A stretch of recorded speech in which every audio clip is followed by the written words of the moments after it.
Hey guys, so today I wanted to talk a little bit about what it's like as a pregnant lash artist. I haven't really seen a lot of advice out there. We actually searched YouTube to see if there's anything like this out there. There's a lot of vlogs about like just images of someone who's lashing pregnant, but no real advice. I've gone through and compiled my advice based on being pregnant for the first time and being a lash artist owning a lash studio to give you my advice on some things that might help you out as you plan your pregnancy. And it can be really scary, especially as a business owner. There's a lot of things that you might kind of think about being pregnant that are going to affect your decisions.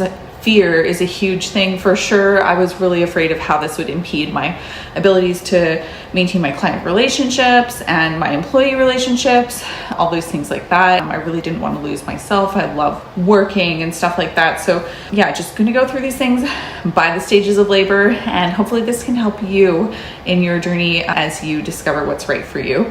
First stage is conception for sure. Not everyone gets a chance to think about things during this stage, but if you are lucky enough to, then there's a lot of pre-planning that you can do to make this a lot smoother for you, your clients, and your studio. So some of the things that I did was I actually planned when I would conceive my baby, and I was just super lucky to be able to do that, and it worked out for me like that. I know it doesn't work out for everybody, and so I planned for the slowest months in my studio, some of the slowest months, so September, October, November, and then thinking I can be somewhat back for December on full tilt when we really have a busy season then. I'd say that lots of lash studios have those similar same non-busy times, and so you can generally find a time that's better than your highest selling month, which is maybe like sometime in summer, like August or something like that. Try to plan for those times for sure. Then the second thing you really need to think about is money, of course. How are you going to fund your studio? If you have a studio, if you work for a studio, then that's great because you're going to get maternity leave probably, depending on your situation. And if you don't get a maternity leave, you'll want to be thinking about that right away and planning for that. So some ways that you can plan for that are, if you haven't done a price increase in a while, it's probably time to look at that. It says that even as an employee of a business, there are certain things that you have as rights, and it doesn't make sense to be a business owner and not build in rights for yourself as well. So if we don't plan for these things though, we won't get any kind of compensation. So to have a tiny little price increase now is going to really help you to, first of all, narrow down your clientele to who are your core clients, because let's be realistic. If you're like me, you would be doing 12-hour days and just putting anyone in your schedule, just working yourself to the max. This is a situation that's not sustainable for pretty much anyone. So if you were a machine, you're gonna have to think about yourself as a regular person going forward, and you are going to have to make some choices in your business, but also you're gonna have to be real about what you can commit to in the future. And so if you raise your prices just a little bit to cover extra costs that you're going to incur in your studio or lost revenue during those times where otherwise, if you had a full-time employer, you get these government benefits, that's a really smart way to build in a little bit of a cushion for yourself. But obviously saving for myself, price increase isn't going to cut it. So the price increase that I'm talking about is not like really high price increase. This is not going to cover all your costs. So I'm going to just talk to you like you're an entrepreneur like me, because that's when you would really need to know about this. If you're on maternity leave, you can fast forward the next couple minutes. I got some more tips for you to come in later. Also, we do have a little cheat sheet down below. If you just want to look up my tips, then you can do that too. Download the form below. There'll be a summarized tip for all pregnant lash artists down below. So you might need to do some changes in your business, such as thinking about hiring on someone to cover for your maternity leave if you can do that. That's kind of like a whole different topic, I think, for a different video. If you want to get into that a little further, DM me on Instagram and we can chat about that. But basically, you're just going to want to think about all the different things that you want to do in your business that can create other revenue sources, and you're going to want to really focus on them and implement a strategy to make sure that these are coming to fruition. Because if you don't plan for it now, you are going to have a really hard time doing it once you get your pregnancy symptoms really getting going. So So plan in during conception if you can, so you're able to execute during your pregnancy. So another thing to really look at is changing your policies or looking at enforcing your policies. So some things that made things a little bit easier for me while I was pregnant was enforcing policies for clients to show up on time, but not early for their appointments. Every human deserves a break, and every human deserves to go to the bathroom. Every human deserves to eat lunch. And I know sometimes we operate a little bit more like machines, especially as lash artists, but we really do have to have boundaries with this, because if you don't protect that time, take those little breaks and nourish yourself and have time to go to the washroom or something like that, you are not going to be able to serve your customers properly. So having that little boundary, making sure that that's enforced, is really going to be something small that you can do to prepare yourself to succeed and still be able to deliver on customer satisfaction, etc., and maintain your health, balance out your moods, and not get in this situation where you're having to say sorry too much. So let's move on to some tips for first trimester. So there's going to be a lot of different symptoms that happen with first trimester. I didn't really know what to expect.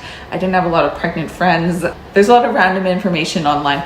For me, the biggest things were nausea and vomiting. I was lucky enough that it happened in the morning, and so I just went through my schedule and I blocked off all my mornings. I only took appointments pretty much in the afternoon for my whole first trimester. And even some afternoons were like a touch and go for me. But if you don't do that, then you're going to run into those problems. And there was one time, I have to admit, where I had to run out of the studio. And you might have one or two times like that, but if you are able to control your schedule, then you won't have as many times like that, because definitely you want to make sure that you're really able to keep up your client satisfaction.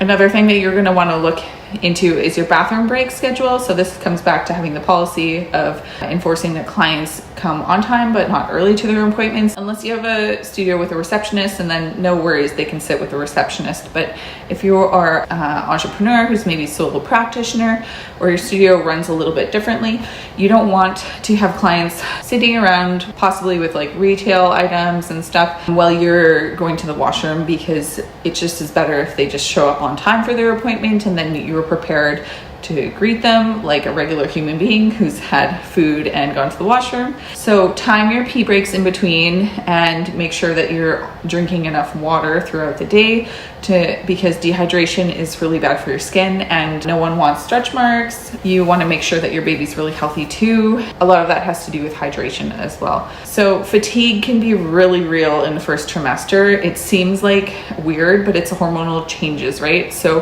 what I found was like really important is timing your food. Even if you're not hungry, try to eat, because if you are going through things like nausea and vomiting, you never know. And try to really eat healthy things, because you do need a lot of nutrition and you need to balance your hormones. If you're adding to the hormonal swings with like lots of sugars and processed foods, you are going to have a bigger problem with fatigue in the long run. And also making sure you go for walks. Starting your day with a walk is a really great way to just get it in.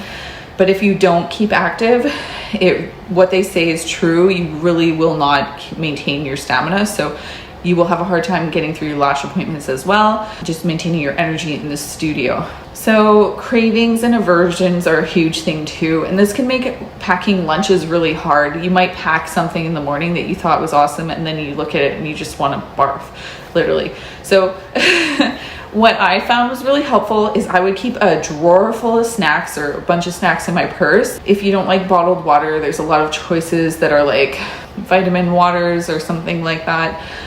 Things that you're going to want to drink, things that can like bump up your electrolytes too, because when you're vomiting a lot, obviously you're losing a lot of those valuable things that make you tired and reduce your stamina too, which is important when you're working in the studio. So keep lots of snacks. Some of my favorites were like protein bars that are really healthy for you with low sugar, high fiber, so they keep you full for a long time. And then also keep a couple takeout numbers on dial. Find some spot that you like nearby your studio or your work that has something that you love eating.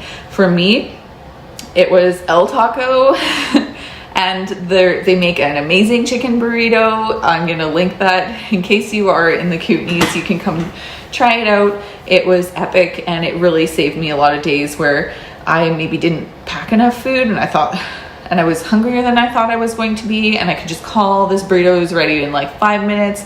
It's 2 minutes from my studio, and just a complete lifesaver. Still really healthy, like beans, rice, veggies. So something like that you need to find as like a go-to, because it can be really unpredictable. Some days you'll be not hungry at all, and some days you need to eat like double meals.